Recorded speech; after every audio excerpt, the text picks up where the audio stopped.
തീ പിടിച്ചവരിലേക്ക് ഏവർക്കും ഒരിക്കൽ കൂടെ സ്വാഗതം. ഇന്ന് ഈ ശുശ്രൂഷയിൽ നമ്മളോട് സംസാരിക്കുന്നത് ബ്രദർ ഇമ്മാനുവൽ കൊല്ലം, ശക്തികുളങ്ങര ഇടവകക്കാരൻ. കർത്താവിൻ്റെ സ്നേഹത്തെ വളരെ ചെറുപ്പത്തിൽ തന്നെ അനുഭവിച്ചറിയുവാനുള്ള മഹാഭാഗ്യം ലഭിച്ചപ്പോൾ ജീവിതം കർത്താവിനായി സമർപ്പിച്ചു. ഇന്ന് കർത്താവിൻ്റെ കരങ്ങളിൽ ഇദ്ദേഹം പ്രയോജനപ്പെടുന്നതിൻ്റെ ആ അനുഭവ കഥകൾ നമുക്ക് കേൾക്കാം. ബ്രദറെ, സ്വാഗതം. വളരെ ചെറുപ്പത്തിൽ ഒരു 10-15 വയസ്സുള്ള ആ കാലഘട്ടത്തിൽ തന്നെ കർത്താവിനെ അറിയുവാൻ ഭാഗ്യം ലഭിച്ചു അല്ലേ? 19-ാമത്തെ വയസ്സിൽ. ഓക്കെ, അതെന്തായിരുന്നു അതിന് നിമിത്തമായത്? എന്തായിരുന്നു കാരണം? എന്തായിരുന്നു? ശരിക്കും എൻ്റെ ബാല്യകാലം എന്ന് പറയുന്നത് ഒത്തിരി വേദനാജനകമായ ഒരു കാര്യം, അപകർഷതയുടെ ഒരു കാലഘട്ടമാണ്. എന്തായിരുന്നു? വിദ്യാഭ്യാസം തന്നെയാണെങ്കിലും വളരെ പരാജയപ്പെട്ട ഒരാളാണ്. എന്ന് പറയുമ്പം വളരെ പരാജയപ്പെടുമെന്ന് പറയുമ്പോൾ 3-ാം ക്ലാസ്സിൽ തോറ്റു ഒരാളാണ്. 3-ാം ക്ലാസ്സിൽ തോറ്റു, 5-ാം ക്ലാസ്സിൽ തോറ്റു, 7-ാം ക്ലാസ്സിൽ തോറ്റു, 8-ാം ക്ലാസ്സിൽ തോറ്റു. അതൊരു പരിധി വരെ നല്ല കാര്യമാണ്. നമുക്ക് നല്ല ഇരുത്തം വന്ന് നമ്മൾ പഠിച്ചു മുന്നോട്ട്. ഇതിന്റെ അങ്ങനെ പറയുമ്പോഴും അന്ന് നമ്മൾ അനുഭവിക്കുന്ന ഒരു അപകർഷതയുണ്ട്, തീർച്ചയായും. ഒരു ആത്മഭാരം, ഒരു നഷ്ടബോധം, ആൾക്കാരെ ഫേസ് ചെയ്യാൻ പറ്റാതെ, പ്രത്യേകിച്ച് ഈ തോൽവിയുടെ നടുക്ക് നമുക്ക് എഴുതാനും വായിക്കാനും അറിയത്തില്ല. അതും തന്നെയല്ല, ആ കാലഘട്ടത്തിലൊക്കെ ഈ പഠിക്കാൻ പുറകോട്ടായ പിള്ളേരെ എല്ലാ വിധത്തിലും അവഗണിച്ച് മാറ്റി നിർത്തുന്ന ഒരു, പക്ഷെ ഇന്ന് അങ്ങനെയല്ല. ഇന്ന് കുറെ കൂടെ ആൾക്കാർക്ക് കുറച്ചുകൂടെ ബോധമൊക്കെ വന്നതിന് ശേഷം നമ്മള് പഠിക്കാൻ മണ്ടന്മാരാണെന്ന് പറഞ്ഞാൽ അവരെ അങ്ങനെ തീർത്തും മാറ്റി നിർത്തുന്ന ഒരു രീതിയില്ല. നമ്മൾ ലാസ്റ്റ് ബെഞ്ചില് എല്ലാവരാലും അവഗണിക്കപ്പെടുന്നു. അപ്പം പഠിക്കാത്തത് കൊണ്ട് തന്നെ കൂട്ടുകാരുടെ ഇടയിലുള്ള പരിഹാസം, പിന്നെ വീട്ടുകാരുടെ ശകാരങ്ങള്, പിന്നെ അങ്ങനെയൊക്കെ വരുമ്പം പഠിക്കണമെന്ന് ആഗ്രഹമുണ്ട്, പക്ഷെ പറ്റുന്നില്ല. ഇരിക്കുന്നില്ല മാത്രമല്ല, നമുക്കിപ്പോ ഈ അക്ഷരങ്ങള് അറിയാം, പക്ഷെ അത് കൂട്ടിച്ചേർക്ക് വായിക്കാൻ പറ്റുന്നില്ല. അപ്പൊ അത് ശരിക്കും എൻ്റെ ഒരു കൂട്ടുകാരൻ എനിക്ക് പറഞ്ഞു തന്നെടാ, ഇത് നമ്മള് ആരെങ്കിലും പഠിപ്പിക്കുന്നോണ്ട് പഠിക്കുന്നതല്ല, ഇത് വളരുമ്പോ താനേ പഠിക്കുന്ന. ഈ സാധനം എൻ്റെ തലയ്ക്കകത്തങ്ങ് കയറി. അപ്പം ആരെങ്കിലും ഒക്കെ പഠിപ്പിക്കുമ്പോ, അല്ലെ പഠിപ്പിക്കാൻ ശ്രമിക്കുമ്പോ ഞാൻ ചിന്തിക്കുന്നത് എന്താ പറയാ, ഓ ഇവര് പഠിപ്പിക്കുന്നോണ്ടല്ല നമ്മൾ പഠിക്കുന്ന, വളരുമ്പോ പഠിക്കുന്ന. പക്ഷെ ഇതിന്റെ പ്രത്യാഘാതം നമുക്ക് ഒന്നും പഠിക്കാൻ പറ്റാതായിപ്പോയി. അങ്ങനെ ഒരു 19 വയസ്സ് വരെ സ്കൂൾ പഠനമൊക്കെ പരാജയപ്പെട്ടു. പിന്നെ പഠിക്കാൻ എഴുത്തും വായന അറിഞ്ഞുകൂടാത്തോണ്ട് പ്രത്യേകിച്ചൊരു ജോലി ശ്രമിച്ചതുമില്ല, ആരും തന്നതുമില്ല. പിന്നെ ചേട്ടനൊരു ബിസിനസ് ഉണ്ടായി. അപ്പൊ ചേട്ടൻ്റെ കൂടെ കുറച്ച് സഹായിക്കാനൊക്കെ ഇടയ്ക്ക് 1-2 പ്രാവശ്യം പോയി. കുറച്ച് ദിവസം നിങ്ങളുടെ ആ ഏരിയയില് ഈ ശക്തികുളങ്ങര എന്ന് പറയുന്നത് ശരിക്കും ഒരു ഹാർബറല്ലേ? ഹാർബർ. അവിടെ ആൾക്കാർ, നല്ല പങ്ക് ആൾക്കാരും മത്സ്യബന്ധനത്തിനൊക്കെ പോകുന്നവരാണ്. അതെ അതെ അതെ. അപ്പൊ ആ മേഖലയിലേക്കൊന്നും തിരിഞ്ഞില്ലേ? അങ്ങോട്ടൊന്നും തിരിഞ്ഞില്ല. കാരണം അവിടെ പോകണമെങ്കിലും നന്നായിട്ട് കണക്ക് കൂട്ടാൻ അറിയണം. അപ്പൊ അത് മീൻ പിടിക്കാൻ പോകുന്ന മീൻ വിൽക്കാനും മേടിക്കാനും കാശ് മേടിക്കാനും കണക്കൂട്ടി കൊടുക്കാനും എഴുതാനും അറിയാൻ പറ്റണം. അല്ലെങ്കിൽ നമുക്ക് അവിടെ പോയിട്ടും കാര്യമില്ല. അപ്പൊ മൊത്തത്തിൽ ഞാനൊരു പരാജയമാണ് എന്ന് മനസ്സിലായപ്പോ എങ്ങനെയെങ്കിലും ആൾക്കാരുടെ മുമ്പില് പിന്നുള്ള ശ്രമം എന്ന് പറയാൻ എങ്ങനെയെങ്കിലും ശ്രദ്ധ പിടിച്ചു പറ്റുക, ആൾക്കാരുടെ മുമ്പിൽ ശ്രദ്ധ പിടിച്ചു വരിക. അപ്പൊ അതിന് നമ്മൾ എടുത്ത ഒരു ഉപാധി ആ കാലഘട്ടത്തില് ഞങ്ങളുടെ നാട്ടിൽ ആരും ഒരു ആൺകുട്ടികളും ചെയ്യാത്ത ഒരു ഉപാധിയാണ്. ഞാൻ വേറൊരാളായിട്ട് മാറുകയാണ്, ഞാനൊരു ജയനായി മാറുകയാണ്. 32 ബെല്ല്, പാള ബെൽറ്റ്, എന്നിട്ട് കറുത്ത ഉടുപ്പാണ് വെള്ള പാന്റ്, അല്ലെങ്കിൽ നീല ഉടുപ്പാണ് ഈ പച്ച പാന്റ്. അങ്ങനെ ജയനായി മാറുക. അപ്പൊ ആൾക്കാരൊക്കെ ജയൻ സൂപ്പർ സ്റ്റാർ ആയിട്ട് നിൽക്കുന്ന സമയമായിരുന്നു. ജയൻ തരംഗം ഉണ്ടായിരുന്നു. ജയൻ കൊല്ലത്തുകാരനാണ്. അപ്പൊ ജയൻ തരംഗം ഉണ്ടായിരുന്നു. അപ്പൊ അങ്ങനെ വന്നപ്പോ എന്നെ ഫോളോ ചെയ്ത് ഈ 32 ബെല്ല് ഇറക്കുന്ന കുറെ കൂട്ടുകാർ വന്ന്, അപ്പൊ അവരും ഇതുപോലെയൊക്കെ ആയിത്തറ. അങ്ങനെ പൊയ്ക്കൊണ്ടിരിക്കുമ്പോ ഒരു ദിവസം ഞാനിങ്ങനെ ഈ കോമാളി വേഷമൊക്കെ കെട്ടി പള്ളിയിൽ പോകും. പക്ഷെ പള്ളിക്ക് സജീവ പങ്കാളിത്തമൊന്നുമില്ല. ബലിയർപ്പിക്കാൻ നമ്മൾ ഏറ്റവും പുറകിൽ പോയിരിക്കും, ഏറ്റവും പുറകില് അവിടെ ഇരുന്ന് ഉറങ്ങും. ദേവാലയത്തിന്റെ ഏറ്റവും പുറകിൽ പോയി മതിലും ചാരിയിരുന്ന് ഉറങ്ങുക. അവിടെ അച്ഛൻ എന്ത് പറയുന്നെന്നോ അവിടെ നടക്കുന്ന ശുശ്രൂഷകളൊന്നും ആത്മാർത്ഥമായിട്ട് പങ്കെടുക്കുക ഒന്നും, പിന്നെ ബൈബിൾ വായിക്കാൻ അറിഞ്ഞുകൂടാത്തോണ്ടുള്ള അങ്ങനെ ഒരു ഉഴപ്പി നടക്കുന്ന കാലഘട്ടമായിരുന്നു. അങ്ങനെ നടക്കുമ്പോൾ ഞാൻ വീട്ടിന്റെ അടുത്തോടെ നടന്നു പോകുമ്പോൾ ഒരു ആന്റി, ഞങ്ങളുടെ തന്നെ ഒരു ബന്ധമാണ്, പറഞ്ഞു ഒരു ബന്ധമാണ്. ആന്റി എൻ്റെ അടുത്ത് പറഞ്ഞു, മോനെ നിന്നെ ഇവിടെ കാണാനില്ലല്ലോ, നീ എന്തോ ചെയ്യുക? അപ്പൊ ഞാൻ പറഞ്ഞു, ഞാൻ ഇവിടെ തന്നെ ഉണ്ട്, പക്ഷെ പകൽ സമയം മുഴുവനും ഉറക്കവും രാത്രി മുഴുവൻ സഞ്ചാരവുമാണ്. രാത്രി ഇങ്ങനെ കൂട്ടുകാരായിട്ട് കറങ്ങി നടക്കുക. അപ്പൊ ഇവിടൊക്കെ തന്നെ ഉണ്ട് ആന്റി. അപ്പൊ ഈ വീട്ടുകാർക്ക് കുഴപ്പമൊന്നുമില്ല? വീട്ടുകാർക്ക് കുഴപ്പമാ, അവർക്ക് ഭയങ്കര ദുഃഖമാ. കാരണം നമ്മളെ കുറിച്ച് ഓരോ ദിവസവും ഓരോ പരാതികളാ ചെല്ലുന്നത്. നമ്മള് അങ്ങനെ ചെയ്തു, നമ്മൾ ഇങ്ങനെ ചെയ്തു, നമ്മൾ അങ്ങോട്ട് പോയി, നമ്മൾ ഇങ്ങോട്ട് പോയി, അവിടെ വെച്ച് കണ്ടു. അപ്പൊ അവർക്ക് വേദനയുണ്ട്. അവര് തിരുത്തുന്നുണ്ട്, ശാസിക്കുന്നുണ്ട്, ഉപദേശിക്കുന്നുണ്ട്, നന്നാവാൻ പ്രോത്സാഹിപ്പിക്കുന്നുണ്ട്. പക്ഷെ നമ്മളെ തലയ്ക്കകത്തോട്ട് അങ്ങോട്ട് കയറുന്നില്ല. അങ്ങനെ ഇരിക്കുമ്പോൾ ആന്റി എന്നോടൊരു കാര്യം പറഞ്ഞു, മോനെ ഈശോ സുവിശേഷ വേലയ്ക്ക് വേണ്ടി വിളിക്കുകയാണെന്ന്. ശരിക്കും എനിക്ക് സുവിശേഷം എന്താണെന്നോ സുവിശേഷ വേല എന്താണെന്നോ ഒന്നും അറിഞ്ഞുകൂടാ. ബൈബിൾ നമ്മൾ കൈകൊണ്ട് തുറന്നില്ല. കുരിശ് വരയ്ക്കുമ്പോ തെറ്റിപ്പോവുക. അപ്പൊ ശരിക്കും ഹൃദയം തുറന്നത് കുമ്പസാരിക്കാൻ പോലും അറിഞ്ഞുകൂടാത്ത. അപ്പം ആദ്യ കുർബാന ചെയ്യുന്ന സമയത്ത് ഇതെല്ലാം നമ്മൾ അഭിമുഖീകരിച്ച പ്രശ്നങ്ങളാ. വായിക്കാൻ അറിഞ്ഞതായതുകൊണ്ട് ഇത് പറഞ്ഞു കേൾപ്പിക്കണ്ട. അത് ശരിയാണല്ലോ. ഈ ആദ്യ കുർബാനയുടെ സമയത്ത് അപ്പോ ഇതൊക്കെ എങ്ങനെ കാണാപ്പാടം പഠിച്ച് കേൾപ്പിച്ചു? അത് അന്നിരുന്ന അച്ഛനോട് ഞാൻ ചെന്ന് കാര്യം പറഞ്ഞു. അച്ഛൻ പറഞ്ഞു കുഴപ്പമില്ല, നീ കയറിപ്പോ. അങ്ങനെ അച്ഛന്റെ ദയ കൊണ്ട് അതൊക്കെ സ്വീകരിച്ചു. അപ്പൊ അങ്ങനെയുള്ള ഒരാളോടാണ് ദൈവത്തിന്റെ ആത്മാവ് പറയുകയാണ്, മോനൊരു സുവിശേഷകനാവും. ഞാനത് ഒട്ടും വിശ്വസിച്ചില്ല. എനിക്ക് വിശ്വസിക്കാൻ പറ്റിയതുമില്ല. പക്ഷെ ആന്റി പറഞ്ഞ് 3 മാസം കഴിഞ്ഞപ്പോൾ എൻ്റെ മേലെ യേശുവിന്റെ സ്പർശനം വന്നു. ഓ, അതെങ്ങനെയായിരുന്നു? അത് ഒരു ശരിക്കും പറഞ്ഞാല് വീട്ടിൽ നിൽക്കാൻ പറ്റാത്തൊരു സാഹചര്യം വന്നു. എൻ്റെ കൂട്ടുകാരനെ ഒരാള് ഇടിച്ചു.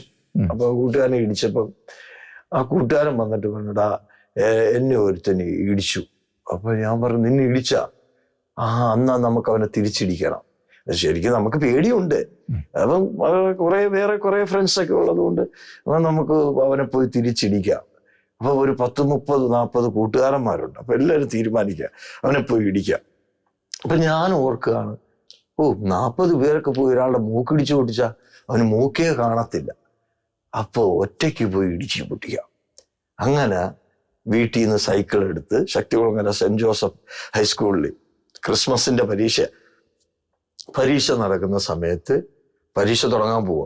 അപ്പൊ സ്കൂളിൽ ചെന്ന് പരീക്ഷ എഴുതാനിരിക്കുന്ന പയ്യനോട് ചോദിച്ചാൽ, നീ ഇന്ന ആളാണോ? അതെ. നീ എൻ്റെ കൂട്ടുകാരൻ്റെ മൂക്കിടിച്ചു പൊട്ടിച്ചോ? അവൻ പറഞ്ഞു, ഇടിച്ചു പൊട്ടിച്ചു. എന്താ നീ ഇടിച്ചു പൊട്ടിച്ചെന്താ? അതവൻ ചോദിച്ചിട്ടാ കൊടുത്തത്. ചോദിച്ചാൽ നീ കൊടുക്കൂ? അപ്പൊ പറഞ്ഞു കൊടുക്കും. എന്നാൽ എനിക്ക് ഇതാടാ. ഒറ്റടി എൻ്റെ മൂക്കൂട്ടി പോയി. അങ്ങനെയാണ് ഈ പാട് വന്നത്. അപ്പൊ മൂക്കിടിച്ച് പൊട്ടിക്കാൻ പോയാടാ മൂക്ക് പൊട്ടി. അത് പിന്നെ സ്കൂളിൽ പ്രശ്നമായി. സ്കൂളുകാർ പറഞ്ഞ് അവിടെ ചെന്ന് പരീക്ഷ എഴുതാനിരുന്ന ഒരു പയ്യനെ പുറത്തുനിന്ന് വന്ന് ഒരാൾ അടിച്ചു. അപ്പൊ പിന്നെ സ്റ്റേഷനിൽ പരാതിയായി. പോലീസ് വീട്ടിൽ അന്വേഷിച്ചു വന്നു. വീട്ടുകാർക്ക് വിഷമമായി. അങ്ങനെ ഇരിക്കുമ്പോഴാണ് ആകപ്പാടെ മനസ്സും ഒക്കെ അങ്ങ് തളർന്നു. അങ്ങനെ ഇരിക്കുമ്പോൾ ഒരു ആന്റി, വാടിയിലുള്ളൊരു ആന്റി ഈ നമ്മുടെ പോട്ട ഡിവൈൻ ധ്യാന കേന്ദ്രങ്ങളിൽ ആൾക്കാരെ കൊണ്ടുപോകുന്ന ധ്യാനങ്ങൾ. അപ്പൊ ഇതിനു മുമ്പ് ഞാൻ ധ്യാനത്തിനൊക്കെ പോയിട്ടുണ്ട്. പോട്ടയിൽ പോയിട്ടുണ്ട്, ഡിവൈനിൽ പോയിട്ടുണ്ട്, വേറെങ്ങും പോയിട്ടില്ല. അപ്പൊ അവിടെ പോയിട്ടുണ്ട്. പക്ഷെ 2, 3, 4 ധ്യാനമൊക്കെ കൂടിയിട്ടും പ്രത്യേകിച്ച് ഒരു 2, 3 ദിവസത്തെ ഒരു മാറ്റം. അത് കഴിയുമ്പോൾ നമ്മൾ വീണ്ടും പഴയ കണക്ക് ആയിത്തീരുകയാണ്. നമ്മൾ പഴയ കൂട്ടുകാര്, ആ പഴയ ചീട്ടുകളി, ആ പഴയ കറക്കം, ആ പഴയ സിനിമ കണക്കം, അങ്ങനെ അങ്ങ് പോവുകയാണ്. അപ്പൊ അവിടെ ഈ വേറൊരു ആന്റി വന്നിട്ട് പറഞ്ഞു, മോനെ ഡിവൈനില് ഒരു ധ്യാനം നടക്കുന്നുണ്ട്, മോൻ വരുന്നു? അപ്പൊ ഞാൻ ആന്റിയോട് പറഞ്ഞു, ഞാനൊന്നുമില്ല, എനിക്കൊന്നും പറ്റത്തില്ല. അല്ല മോനെ, നല്ല ധ്യാനമാണ്, യൂത്തിന്റെ ധ്യാനമാണ്, ഒത്തിരി പെങ്കൊച്ചുങ്ങൾ വരും, മോൻ വരുന്നോ? അപ്പൊ ഞാൻ ഈ ആന്റി എന്തിനാ ഈ ധ്യാനത്തിന് വിളിക്കുന്ന ആള് പെൺകൊച്ചുകൾ നമുക്കൊരു ചൂണ്ടായിട്ടതാ. അപ്പൊ ആന്റി എന്റെ മനസ്സ് അറിഞ്ഞിട്ടാണോ? അപ്പൊ പ്രത്യേകിച്ച് ഒന്നുമില്ല. അപ്പൊ അങ്ങനെ പ്രത്യേകിച്ച് ഒരു ഇഷ്ടങ്ങളോ ഒന്നുമില്ല. നമുക്ക് എങ്ങനെയാണ് ഇങ്ങനെ കോമാളി വേഷം കെട്ടി നടക്കുക, അതിനപ്പുറത്തേക്ക് നമുക്കൊന്നും ഇല്ല. അങ്ങനെ ഇരിക്കുമ്പോ എന്തായാലും ആന്റി പറഞ്ഞതല്ലേ, പോകാം, ധ്യാനത്തിന് പോകാം. അങ്ങനെ ഒരു ധ്യാനത്തിന് ഡിവൈനിൽ പോവുകയാണ്. 2000-ലാണ് ഡിവൈനിൽ പോകുന്നത്. അപ്പൊ ഞാൻ ഒരാള് ആ ധ്യാനത്തിന് ഒരുങ്ങിയപ്പം ഞാൻ പോകുന്ന കാര്യം എങ്ങനെയോ പുറത്തറിഞ്ഞിട്ട് എൻ്റെ 40 കൂട്ടുകാര് ആ ധ്യാനത്തിന് വന്നു. 40 പേര്. അപ്പൊ ആന്റി ഒരാളെ വിളിക്കാൻ വന്നുള്ളൂ. അപ്പം ആന്റി നമ്മളെ വിളിച്ചപ്പോ എൻ്റെ കൂടെ അതൊരു തുടക്കമായിരുന്നു. എൻ്റെ ഒരു ദൗർബല്യങ്ങളിൽ, ആ ഒരു കുറവിൽ എൻ്റെ കൂടെ 40 പേര് ധ്യാനം കൂടാൻ വരികയാണ്. ഞങ്ങൾ 40 പേരാണ് ഡിവൈനില് ധ്യാനം കൂടാനായിട്ട് പോകുന്നത്. ആ ധ്യാനത്തില് ശരിക്കും എനിക്ക് പ്രാർത്ഥിക്കാമെന്ന് പറഞ്ഞുകൂടാ. അവിടെ പാട്ട് പാടുമ്പോൾ നമ്മൾ കൈയടിക്കും. എന്നാൽ അതൊന്നും ആത്മാർത്ഥതയോടുകൂടെയോ ഒന്ന് മാറണമെന്ന് വിചാരിച്ചോ ഒന്നുമല്ല. ഒരു 10,000-2000-ൽ പരം യുവജനങ്ങൾ പങ്കെടുക്കുന്ന വലിയൊരു ധ്യാനമാണ്. നായിക്കമ്പറ വെളിച്ചപ്പാനക്കലച്ചൻ. അതിലാണ് ഞാൻ ആദ്യമായിട്ട് ഷാജി അച്ഛനെ കാണുന്നത്. ഇപ്പോഴത്തെ എൻ്റെ ആത്മീയ ഗുരുവാണ് ഷാജി അച്ഛൻ. ഷാജി അച്ഛനെ കാണുന്നത് അവിടെ വെച്ചാണ്. പിന്നെ നമ്മുടെ സ്വർഗത്തിലേക്ക് പോയ നമ്മുടെ ആന്റണി ഫെർണാണ്ടസ് ബ്രദർ, അങ്ങനെയുള്ള ശക്തരായ ശുശ്രൂഷകരെ ലീഡ് ചെയ്ത് ധ്യാനമാണ്. ധ്യാനത്തിന് 3 ദിവസവും നമ്മൾ ഉഴപ്പി. 4ാമത്തെ ദിവസം കുമ്പസാരെല്ലാം കഴിഞ്ഞ് കൗൺസിലിംഗ് കഴിഞ്ഞു. എന്നിട്ട് നമുക്ക് പ്രത്യേകിച്ച് മാറ്റമൊന്നുമില്ല. അപ്പൊ 4ാമത്തെ ദിവസം വൈകുന്നേരത്ത് അഗസ്റ്റീൻ വല്ലൂരാച്ചന ആരാധന ചെയ്യുന്നു. അപ്പൊ അച്ഛൻ പറഞ്ഞു, ശക്തമായ ആരാധനയായിരിക്കും, 5 മണിക്കൂറുള്ള ആരാധനയാണ്. നിങ്ങൾ ആരും ഈ ആരാധന കഴിയാതെ ഇവിടുന്ന് പോകരുത്.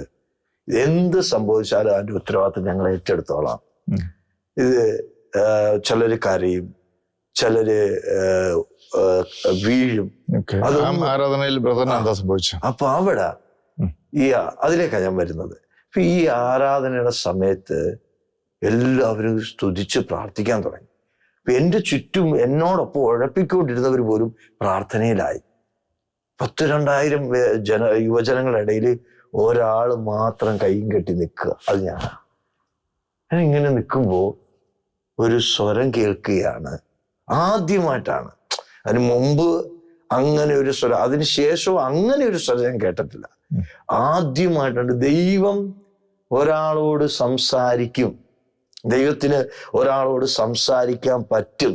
ഒരാളുടെ ബലഹീനതയിലും മുറിവിലും നഷ്ടബോധത്തിലും കുറ്റബോധത്തിലും പാപസാഹചര്യത്തിലും ദൈവത്തിന് ഒരാളോട് സംസാരിക്കാൻ പറ്റും എന്നത് ആദ്യമായി തിരിച്ചറിവ്. ഒരു സ്വരം കേൾക്കുകയാണ്, നീ എന്നെ മഹത്വപ്പെടുത്തുക.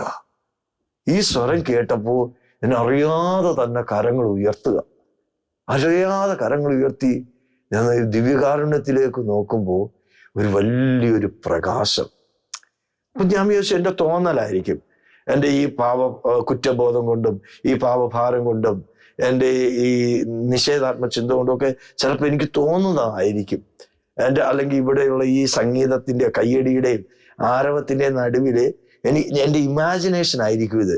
ഈ 4 വർഷം കേട്ടതിൻ്റെ ഭാഗമായിട്ട് വല്ലതും എനിക്ക് തോന്നുന്നതായിരിക്കും എന്നോർത്ത് ഞാൻ വീണ്ടും വീണ്ടും ആ ദിവ്യകാരുണ്യത്തിലേക്ക് നോക്കി നിൽക്കുമ്പോൾ ഒരു വലിയ പ്രകാശത്തിൽ നിന്ന് ദിവ്യകാരുണ്യം ഇങ്ങനെ എഴുന്നേറ്റ് വരികയാണ്. ഞാൻ ഈ ശക്തി, ആ ദിവ്യകാരുണ്യം എന്നിൽ നിറയാതിരിക്കാൻ ഞാൻ അവിടെ പതുക്കെ ഒളിച്ചിരുന്നപ്പോൾ എൻ്റെ മനസ്സിൽ ആരോ പറയുകയാണ്, അത് നിന്നെ വെയിറ്റ് ചെയ്തിരിക്കുകയാണ്. അപ്പൊ എനിക്ക് ആ ദിവ്യകാരുണ്യ ഈശോയോട് എന്തോ ഒരു സ്നേഹം, എന്തോ ഒരു അടുപ്പം തോന്നി. ഞാൻ ദൈവത്തെ മഹത്വപ്പെടുത്താൻ, എന്നെ മറന്ന് ദൈവത്തെ മഹത്വപ്പെടുത്താൻ ഞാൻ ആഗ്രഹിക്കുമ്പോൾ ഞാനൊരു സ്വരം വീണ്ടും കേൾക്കുകയാണ്, നീ നിന്നെ വിട്ടുകൊടുക്കരുതെന്ന്. അപ്പോഴാണ് എനിക്ക് മനസ്സിലാകുന്നത്, എൻ്റെ ഓർമ്മ വച്ച നാൾ മുതൽ 19 വയസ്സ് വരെ 2 സ്വരം എന്നെ തിരയുന്നുണ്ടായിരുന്നു. ഒന്ന്, എന്നെ സൃഷ്ടിച്ച എൻ്റെ ദൈവത്തിൻ്റെ കരുണയുടെ സ്വരം. 2, എന്നെ നശിപ്പിക്കാൻ നോക്കുന്ന ഒരു അദൃശ്യ തിന്മയുടെ സ്വരം. ഞാൻ നിർഭാഗ്യവശാൽ ഈ 19 വയസ്സ് വരെ ആ സ്വരത്തിനാ കാതു കൊടുക്കുന്നത്. അപ്പൊ ആ സ്വരം ഇപ്പൊ എന്നോട് പറയാണ്, നീ നിന്നെ വിട്ടുകൊടുക്കരുത്. അപ്പൊ രണ്ടിന്റെയും, നന്മയുടെയും തിന്മയുടെയും ഇടയിലുള്ള ഫൈറ്റ് അത് വളരെ വേദനാജനകമായിരുന്നു. ആ സമയത്ത് ദൈവത്തിന്റെ ആത്മാവ് എന്നെ കൂടുതൽ നിറയുകയും എൻ്റെ കണ്ണുകൾ നനയുകയും ഞാൻ വാവിട്ട് കരഞ്ഞിട്ട് പറഞ്ഞു, ഈശോയെ, എനിക്ക് എഴുതാൻ അറിയത്തില്ല, എനിക്ക് വായിക്കാൻ അറിയത്തില്ല, ഞാനൊരു ഈ സമൂഹത്തിലൊരു കോമാളിയാണ്, എന്നെ കൊണ്ട് ആർക്കും ഒരു പ്രയോജനം ഉണ്ടായിട്ടില്ല, ഇനി ഉണ്ടാകുമെന്ന് എനിക്കറിയത്തില്ല. പക്ഷെ എന്നെ നിനക്ക് ആവശ്യമുണ്ടെങ്കിൽ നീ എന്നെ ഏറ്റെടുക്കണം, എന്നെ മരണം വരെ ഏറ്റെടുക്കണം. ഇത് പറഞ്ഞ് ഞാൻ സമ്പൂർണമായി സമർപ്പിക്കുന്ന സമയത്ത് ആ സാന്നിധ്യം എന്നിലേക്ക് നിറയുകയാണ്. ആ സാന്നിധ്യം 365 ദിവസം എന്നെ അനുതാപപൂർണനാക്കി. ഇത് കണ്ണീരോടെ അല്ല, ഈ കണ്ണീരോടെ അല്ലാതെ ഇതെനിക്ക് ഓർക്കാൻ പറ്റുകയില്ല. കാരണം എന്നോട് ദൈവം കാണിച്ച കരുണ, കരുതല്, ആ ദൈവത്തിൻ്റെ ആ ഇത്രയുമൊക്കെ ദൈവത്തെ വേദനിപ്പിച്ചിട്ടും പ്രാർത്ഥിക്കാതിരുന്നിട്ടും ദൈവം എന്നെ ഡിവൈനിൽ വെയിറ്റ് ചെയ്തിരിക്കുന്നു.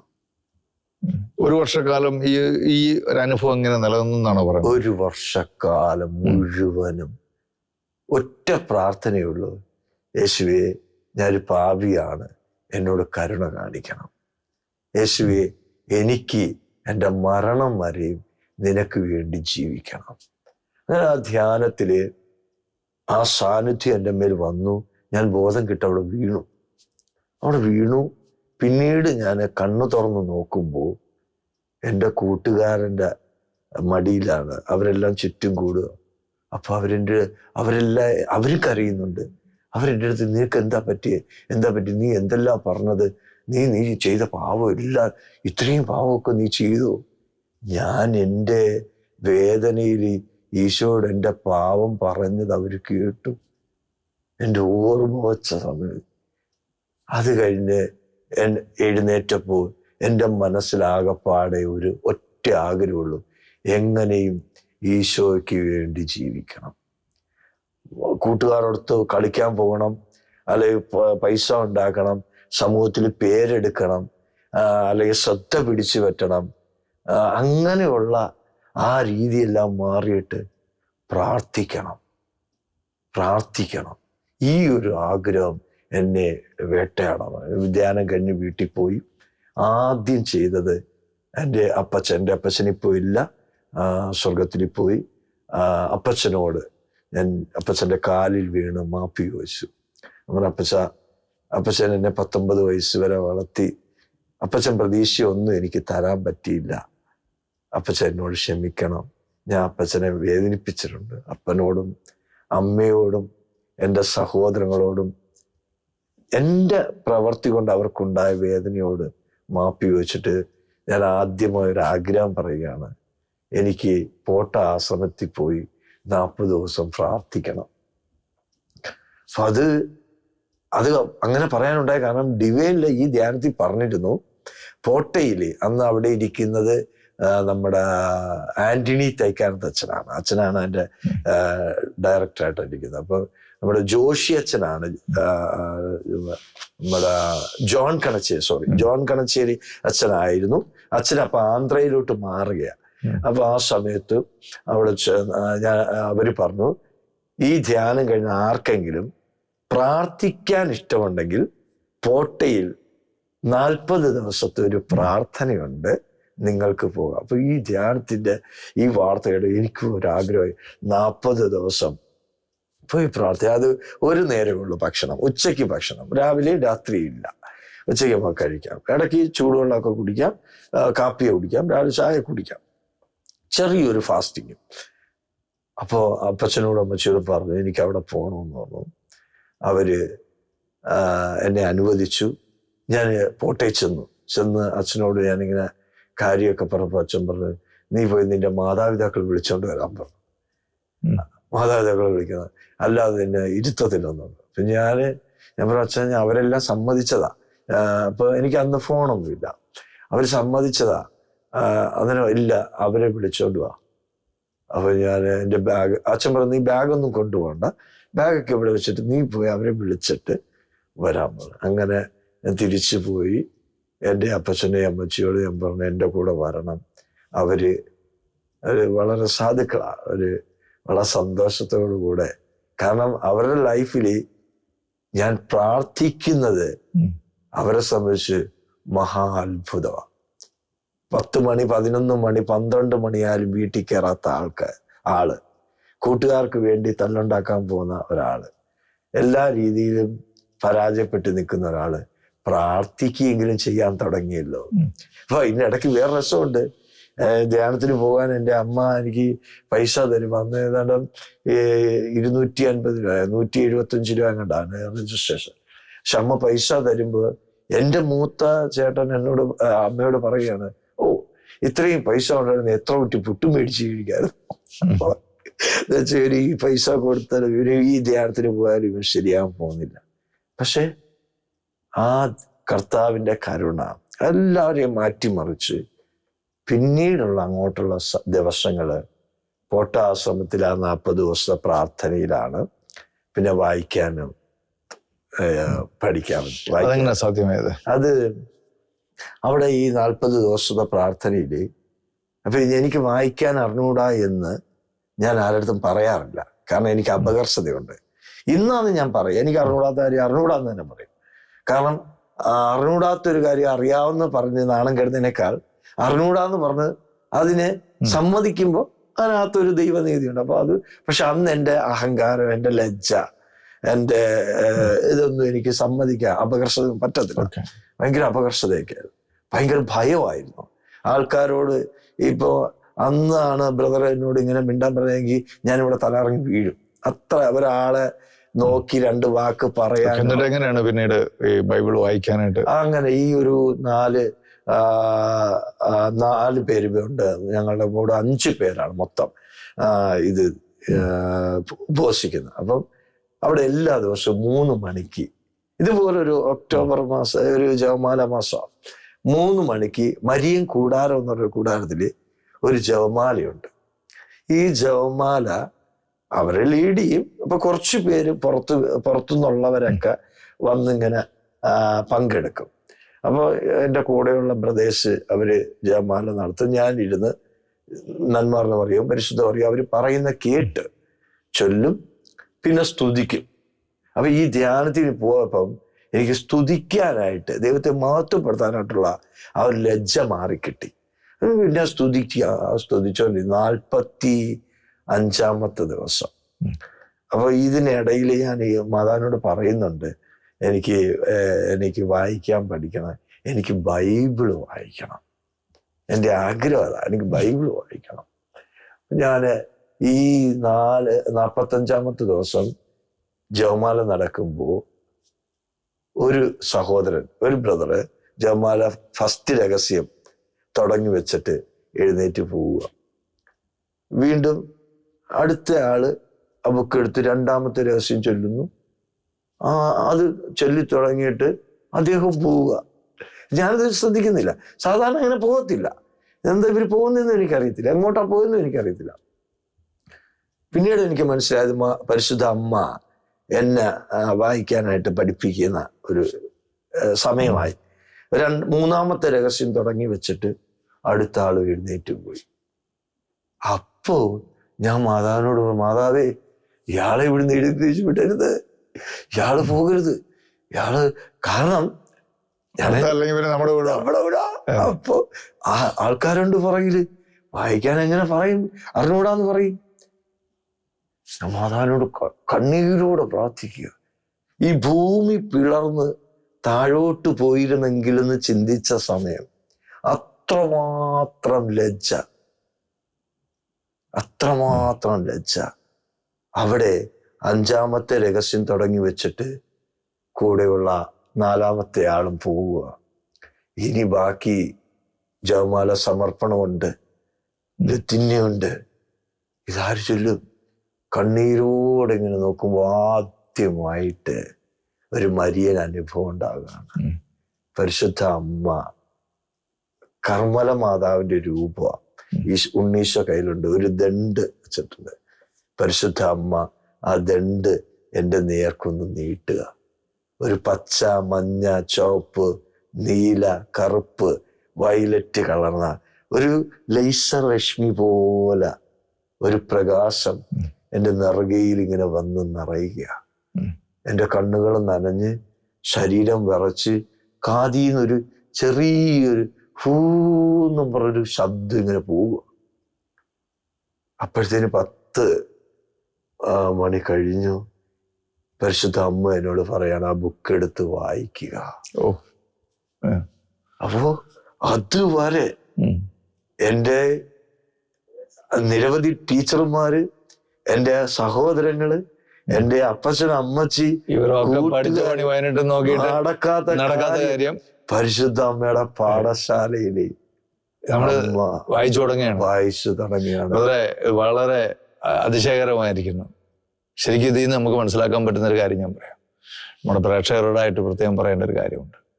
നമ്മുടെ മക്കൾ പഠിക്കാൻ പിന്നോക്കമാണെങ്കിൽ നിശ്ചയമായിട്ടും കർത്താവ് വരെ പഠിപ്പിക്കും, പരിശുദ്ധ മാതാവ് വരെ പഠിപ്പിക്കും.